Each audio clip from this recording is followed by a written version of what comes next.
Political editor Dennis Welch. This is Politics Unplugged, and Congresswoman Debbie Lesko announced back in October that she won't be seeking re-election in Arizona's 8th congressional district. She's here today to discuss that decision and what she will be doing next and other things happening in Congress. And let's start with that question. You did announce in October you're not going to be seeking another election. You're going to serve out this term and then come back to the Valley full time.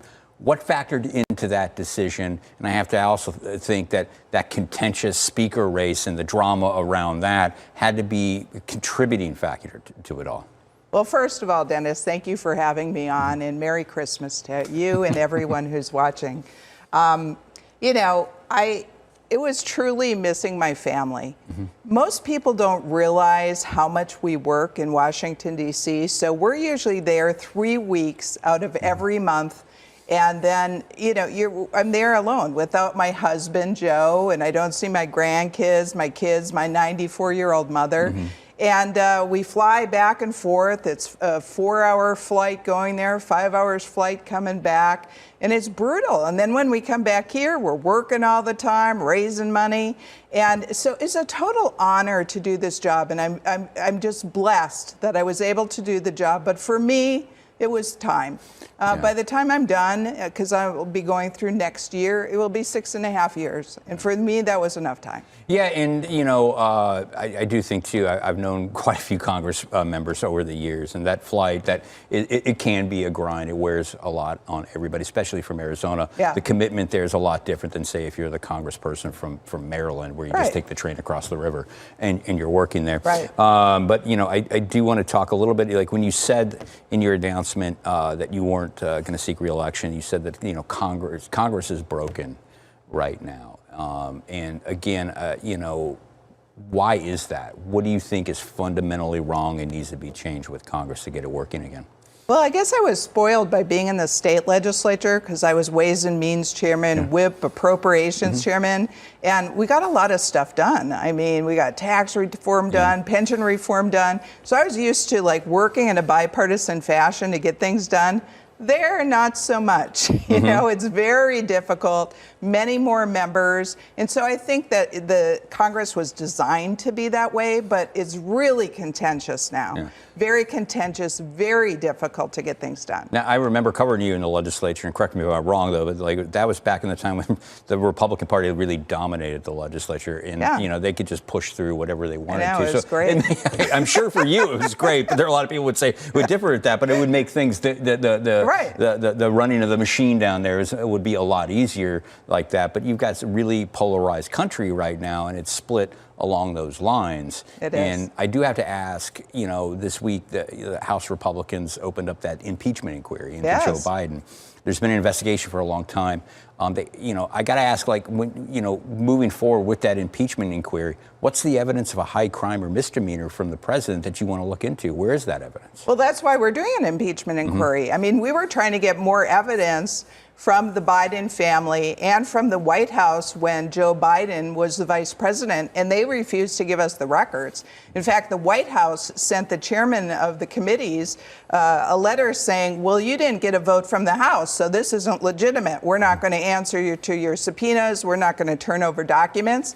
And that's why we voted for it. And so all the Republicans voted for going forward with an impeachment inquiry, which is not an impeachment, but it gives us more legal authority to get the documents we need. I mean, come on.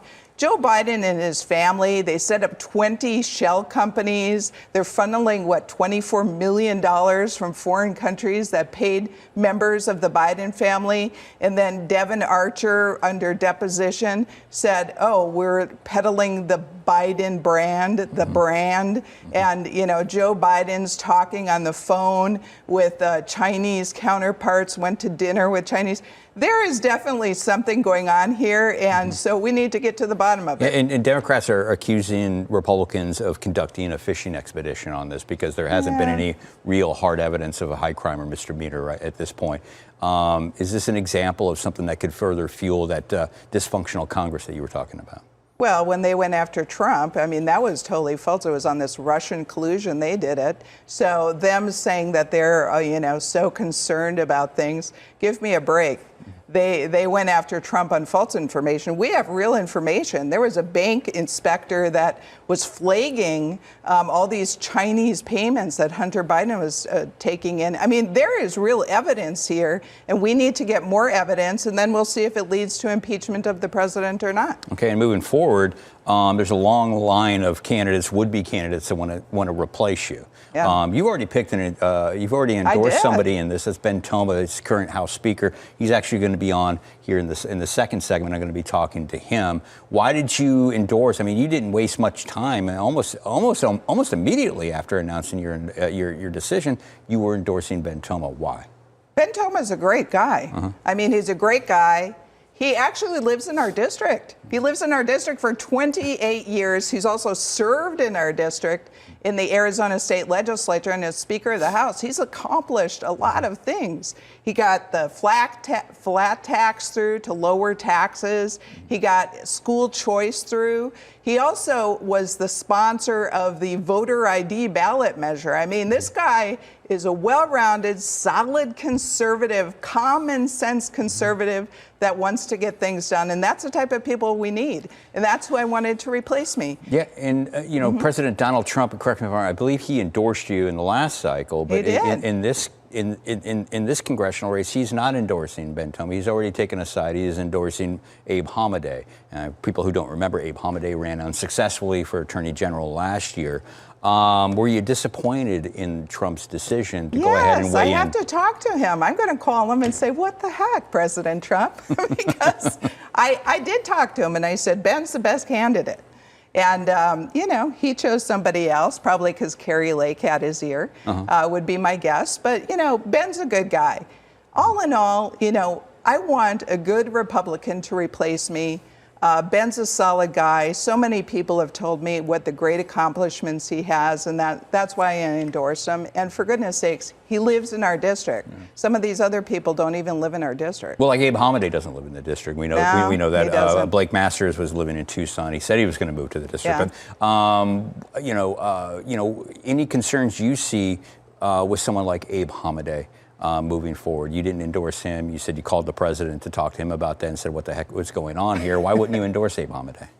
Well, the thing is, I'm just going to stay positive, right? Okay. I think Ben is the best choice, and we'll see what happens. But I really do think Ben Toma is the best choice. Solid family man, Christian, conservative. I mean, solid on everything. And he lives in our district, has represented a portion of our district in the state legislature. He has accomplished a lot. He just has a track record, and I think that's important. I think it's important that you show that there's a voting record of conservatism instead of just, talk. Anybody can say anything they want, but he has a record. And final question, do you think, Donald Trump is good for the brand here in Arizona? Again, we just talked about his endorsements last year.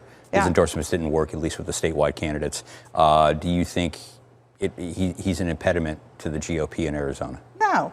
I got to know President Trump, right? Okay. We didn't know each other before I went in Congress, and I got to know him on a pretty personal level. He really cares about the United States and our country.